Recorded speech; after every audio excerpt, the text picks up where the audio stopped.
Hey, this is Bradley Chubb, and you're listening to The Snap. Hey, this is Cortland Sutton. Hey, this is Tim Patrick. And you're listening to The Snap with Sidney Jones on Broncos Podcast Network. Yeah. Hello, everyone. Welcome back to the Broncos Podcast Network and YouTube for the latest edition of The Snap. I'm your host, as always, Sidney Jones, and joining me today is Pro Football Hall of Fame journalist Andrea Kremer. Andrea, such a pleasure having you on the podcast today. Thank you so much for taking the time. Well, it's great to meet you, and it's great to be on with the network. So great to meet you, too, and to have you here in Denver at the UC Health Training Center. I know you were able to sit down with head coach Nathaniel Hackett. You have an interview with him airing on CBS on Saturday at 1 p.m. Mountain Time, so everyone make sure to check that out. But, Andrea, just want to talk to you a little bit about chatting with him. What was it like sitting down with him, and what did you guys talk about? Well, I've known Coach Hackett for many years. Dating back certainly throughout his tenure in the NFL. And then not to date myself, Sidney, but I knew his dad really well, too, because I covered Paul Hackett when he was in the NFL. So I'm thrilled for Nathaniel's opportunity here. And this was a wide-ranging conversation for We Need to Talk. Yes. To try to let people know who he is. And there's a lot to let people know because he's incredibly engaging. The one word that comes to mind is energetic, even though I asked him, what's one word that you would use that come to mind for yourself? And he said exciting. So either way, kind of, flip side of the same coin. But I think that his background is so unique, both his educational background, his varied interests. I must tell you that maybe one of the funniest things that he did share with me is, I'm sure you and your audience know, or maybe they don't, that he has a strong background in hip hop. Yes. So I have heard that. So first of all, after I castigated him for not appearing in the rookie talent show, since he is a rookie. Right. Did say that some of the players gave him a little bit of grief for that. Did also, they? Good. He did. He said they did.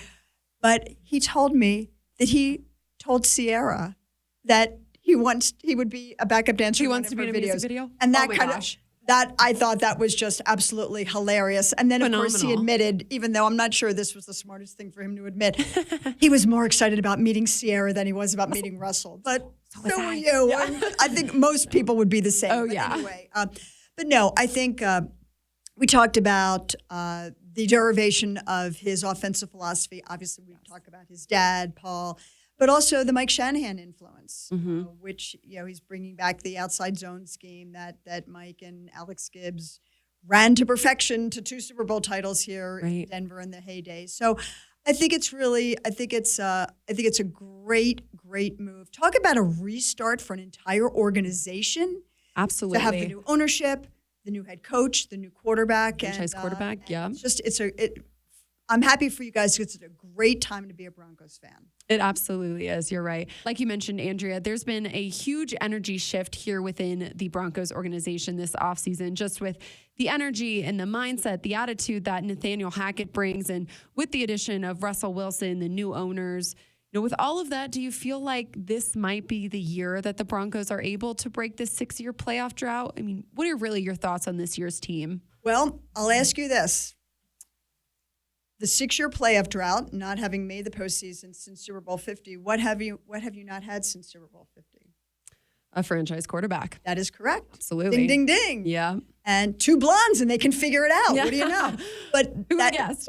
Exactly. But that is such a huge thing. And George Payton to come out, to identify, it's not the proverbial one player away, but the reality is that you need a franchise quarterback, especially in the AFC West. Yes. The way that this division is configured, I see no viable way to be a contender, to even get through the division, if you don't have that caliber quarterback. And, absolutely, you're talking about a 9-time Pro Bowler, a Super Bowl champion, and someone who is extremely driven, and he's in his prime. He's 33 years old. This just doesn't happen. Look, Peyton Manning came here as a Super Bowl champion, but it was a totally different situation towards the end of his career. Absolutely. Neck surgeries. This is Russell Wilson in his prime. So I think, coupled with Nathaniel Hackett, look, every head coach is different. We love Vic Fangio. His defense is iconic and it's spread throughout the NFL. Absolutely. But he was a brooding type, and that's the complete opposite of what you're going to get with Hackett. And again, not one that's better or worse, just different. Right. But also to have an offensive-minded head coach for Russell Wilson for the first time. Because again, Pete Carroll in Seattle, defensive-oriented. So Nathaniel Hackett knows how to deal. I mean, nothing against Blake Bortles.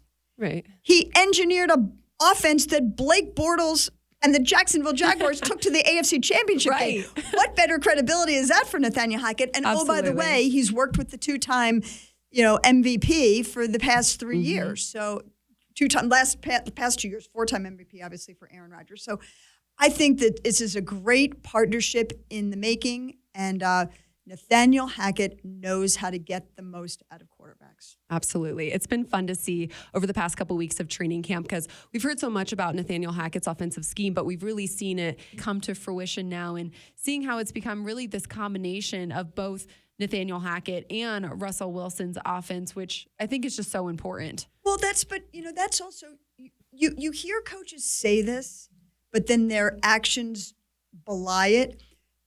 You can't come in with a system.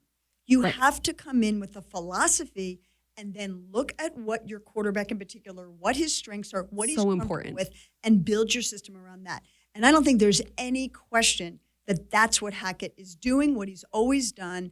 And of course he knows what he wants to run, but if Russell's not comfortable with that, if Russell's not comfortable with the bootleg on the backside of the outside zone, then they'll work with him on it, but ultimately, at the end of the day, you can't call that in a game if Russell's not comfortable with that. Right, absolutely. You mentioned the AFC West a little bit earlier. I think there's no doubt that it's the toughest division in the league right now. But Andrea, do you think it might be the toughest division in NFL history? Well, it's an interesting question that you say because I was thinking about this, and this may be before your time because you're a child, but that's okay. But you might know football history. Yes. I go back to the 90s where the NFC East champion seemed to win the Super Bowl virtually every single year. Right? You had the Cowboys, you had Washington, you had the Giants, the Eagles. But the idea of iron sharpens iron, you had the best division at the NFC. I think that's what you have with the AFC West because they are going to sharpen each other up. It's going to be highly competitive. Pretty much going up against anybody else in the conference is going to seem like a cakewalk relative to who you have to get through. And it's going to bring out the best in everyone. And boy, is it a division stacked with quarterbacks. Oh my gosh. I mean, that's the one thing you can say unequivocally. I do not think there's any other division in football. And I don't want to say ever, but to have quarterbacks of this caliber at every team is really amazing. And I think it's just going to make every team better, and it's going to cause a lot of heartbreak, but it will make the teams better. Absolutely. It'll be a fun season to watch, no doubt. One last question about the team for you. I want to talk about the defense a little bit since we haven't yet. What do you think about this year's defense? The secondary looks phenomenal with Justin Simmons, Pat Surtain. I feel like it's going to be a pretty dominant year for them. Yeah, and I know, and of course, Coach was just lamenting to me the loss of Jonas Griffith, and that yes, that's the linebacking core, particularly inside, is where the depth you is. need more depth. Yep, exactly, where it's not where you want it to be. Certainly not what you have in the secondary, and Hackett understands that it's a full team. It's something he's kind of coming to grips with a little bit. Oh, yeah. And he certainly has the right man in place to run the defense, to be the head coach, if you will, of the defense. And personnel-wise, they have certainly improved. And to see the advancement of, like you point out, a Patrick Surtain. But there's no doubt that, let's go back to Russell's history, wins a Super Bowl in his second year in Seattle, they had the Legion of Boom. So for all of the greatness that Russell Wilson was developing, had the defense. And so it sounds like the big cliche, all three phases of the game. But that is, again, let's go back to this very competitive division. You've got good defenses and also defenses that added personnel, the Chargers with Khalil Mack and J.C. Jackson. So you've got You've got good personnel throughout the West, but there's no doubt that you hope this defense is going to be better, and it is going to be a key cog in the success of this team this year. I agree. Hoping so too. Well, Andrea, appreciate your insight on the team and your thoughts on the team, but want to switch gears now for a little bit. As many of my listeners know, here on The Snap, one of the main goals is to highlight some of the most prominent and dominant women in this industry, and you certainly fit into that category. So just want to talk about your career for a little bit. I know you have many roles, so can you tell me a little bit about your role with Amazon Prime Video, NFL Network, Real Sports HBO, CBS? I know there's so many facets to it, so... Yeah, Sydney, I'm really grateful that, especially at this point in my career, that I do have so many opportunities and that there are so many different hats that I get to wear.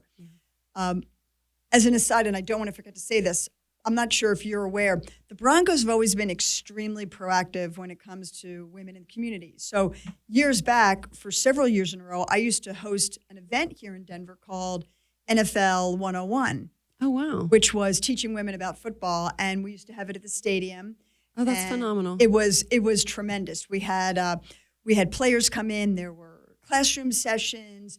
The women got to go in the locker room and on the field, and it was just really encouraging to see how this franchise in particular wanted to increase its female base, but also the knowledge base. And I always tell women, there's two big things that I think are important. Number one, I tell this to female executives all the time when I speak to groups. The water cooler exists. So on a Monday morning, you don't have to know what call Hackett made on 3rd and 6 from the 20. Right. But you need to know who won the game. You need to know the highlights because the guys are talking about it. And if you want to be shut out of that conversation, and if you don't know anything, that's not going to be good.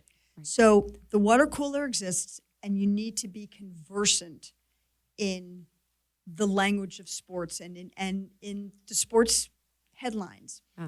The other thing that I think is that I tell women is, you may not know a third down from a down comforter, doesn't mean you can't learn about it. And the more learn about the game itself, as well as the people that play and coach the game, the more you're going to enjoy it. Right. So, football is a helmeted sport. It's not like baseball. It's not like that. We don't know what they look like. There's so many of them. Even the Avalanche players, we sort of know what they look like, but it's different. So football has some unique challenges, but the idea that women can't learn about football is absurd. I agree. It's just absurd. It's like anything else. On the other hand, you can't just talk the language of football.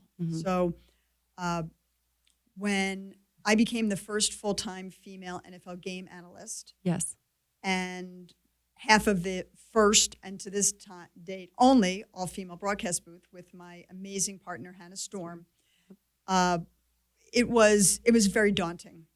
It was very daunting. So the night before our first game, my phone rings, and I look down and I go, "Hello, Coach." And it was John Madden, who I used to work with on Sunday Night Football, the amazing late Hall of Fame coach. And he goes, "Why didn't you tell me this? Why didn't I know this? How are you feeling?" And I go, "Coach, I'm scared. You know what less." Yeah. And I won't use profanity with your family audience. But he said, "Okay." And John Madden said to me, "Don't feel like you have to cram for the test. You've been preparing for this your entire career." Wow. And I was just, yes. Wow. Yeah. That's what I responded.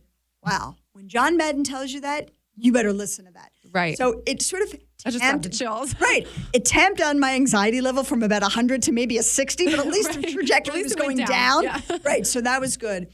But it's been a great opportunity to call games for Amazon. We'll be doing things a little bit differently this year. Yeah. And then I get to go completely opposite direction with HBO Real Sports, which to me is unparalleled in terms of sports journalism, long-form sports television, sports journalism. I've been with Real Sports since 2007, and I'm really proud to be a correspondent for them. This year I did an incredible story that I shot in 4 different countries, and actually also here in Denver on intersex athletes. Go find it. We don't even have time to go try to get into it, but just, really fascinating. Phenomenal.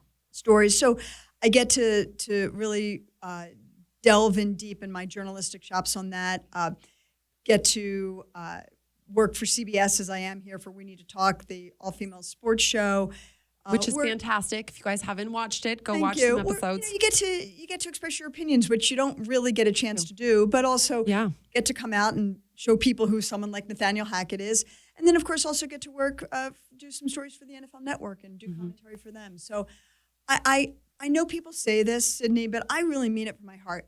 I have such gratitude that after all my years, all the Olympics and close to 30 Super Bowls and 17 years at ESPN, just I'm really proud of my resume, but I'm still, I'm the type of person where I will never stay in it when I don't think that I have the excitement, the drive. I'm putting in the time, I'm putting in the effort. Yeah, that's the passion for it. Yeah, absolutely. Yeah.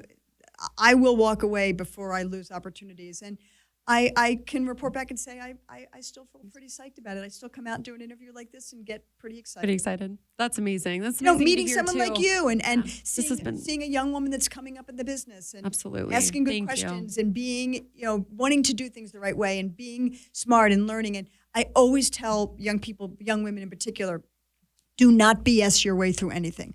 If you do not know something, ask. If you want to understand about the outside zone scheme, find a time in the off season and sit with the coaches and learn about it. Right. Because God knows I've done it. You sit there and you watch tape, and that's how you really learn about it. The one thing I committed to in my commentary is I will not fall prey to, and Al Michaels and John Madden both said this to me. Mm-hmm. These commentators, they use this verbiage, and 90% of them don't know what they're talking about. 99% of the audience doesn't know what they're talking about. But it sounds really cool. Right. I won't do that. So if I'm talking about a jet sweep, if I'm talking about a fire zone, if I'm talking about cover zero, if I can't explain to you succinctly what it is in the moment, don't say it. Not going to use it. Don't say it. And I think that so smart. All prey to that. They think it sounds really cool, and they have no friggin' idea what it means. Right. I love that advice that you gave about, if you don't know, ask. I think a lot of times when women come into the industry, they're so scared of not knowing and so scared to ask that they don't. And then they don't learn. Right, but they're scared. They're scared because the men are going to think, I don't know what I'm talking about. Well, you know what? Get over yourself. Exactly. Get over yourself. Because all you have to do is just say, listen, I want to learn more about it. Yeah. I have watched a lot of film in my life. Mm-hmm. Oh, my God, I don't want to think about it. But when I don't understand something, I want to ask. And I want to be able to learn what it means, because it's sort of the foundation of who you are as a sports commentator. Absolutely is. Yep. Well, Andrea, you mentioned, you and Hannah Storm becoming the first all-women booth to call an NFL game. I want to go back to that for a little bit. That was back in 2018. Thinking back to it now, what did that moment really mean to you? Making history and paving this path for so many other women. Well, I'll tell you this. It's not dissimilar to any rookie head coach. Mm-hmm. Something that I didn't tell this to Hackett, but I'm sure he already knows from his dad. Your first year, you don't even know what you don't know. That's a good point. It's a blur. Yeah. And I've talked to so many head coaches in between their first and second years, and they're sort of like, I don't even know how I got through it. I don't know how I got through the day. I had no idea about this. You go in with a plan, then it blows up because 10 people want things that you weren't expecting. So you go in with a plan, and you don't even know what you don't know. Calling games, and you find out trial by error, and this has always been one of my goals. Just get better each week. Just get better from each game. Get better each game. Learn something new. Get better each time out, and by doing that, you gain confidence. So I told you about the call with John Madden the night before the game. Yeah, I get an email day before the game. Mm-hmm. I have no idea how the guy gets my email address. And it basically says, congratulations to you two women. Please know that on the day after the game, a generation of girls will wake up knowing that a new dream is possible. Hannah and I look at each other, we're like crying. I would have been too. Oh my God. Because we were so focused again on our preparation, get on air, mechanics are clean, the choreography in the booth, we call it, not stepping on each other, things of that nature. Yeah. That we weren't thinking of The impact. magnitude and the impact of it. Oh, yeah. And that getting that email, which I still have, was really meaningful. And she's That's got 3 amazing. daughters. Mm-hmm. I have a son, but he grabbed all his friends, and they're all having our kids are all Watch parties? Are having watch parties in college. Our kids are in college, so yeah, it was pretty special. And then to realize that that women can look and see, okay, this is a possibility for me. I could do this too. I don't just maybe have to be on the sidelines. But don't get me started on that, because we need a lot more of it still to come. But you know what, Sydney? We need women who are prepared to do it. Nobody should ever be put in a broadcast booth, ever, ever, ever, because they are a woman, a minority of any kind. No, you should, I hate to sound old-fashioned, but you should earn it. Earn it, yeah. Put the work in. Because you know what? It catches up with you sooner or later. It's just that simple. That's very fair, yeah. Well, Andrea, you've been a huge inspiration to me. And this is one of the reasons, I really started this podcast so I could send on some of that inspiration to some of the younger generation of women around the league and all of sports industry. So I really, really appreciate you coming on this podcast today. It's great. It's great to be visiting with you. And it really encourages me because, when I started out, I didn't sit there and say, when I was your age, like, oh, wow, let me pave the way for these other women. Right. But over the course of time, I take it very, very, very seriously to try to mentor. I have a number of women that I'm very proud to say I mentored. I'm very, like Mike Holmgren, like Mike Shanahan, like Andy Reid, like Bill Walsh. Right. I love my tree. I'm very proud of my tree. And, phenomenal. Women who are going on to just tremendous careers in front of and behind the camera. And I take it really seriously to be a mentor for them. So, well, thank you for that. Yes, thank you for having me on. Andrea, I know you're staying for practice day. You only have one day here in Denver. And you're going to take me down, right? Yes. Okay, so. I promise. All right, well, I got to get ready. Okay. What are we doing? Taking off the heels. Oh, my gosh. Putting on the sneakers. Bringing out the Allbirds. No, I'm not doing a commercial. Because women, that's what you need to do. You need sensible shoes on the sideline, no heels. Amazing. And on that note, you can take me down to practice, Sydney. All right, let's go. Looks like that's all the time we have for this week's episode of The Snap. Thanks so much for tuning in, Broncos Country. And thanks again to Andrea Kremer for joining me. Make sure to follow the Broncos Podcast Network on Twitter and YouTube to stay up to date on the latest episodes. I'll see you all next time.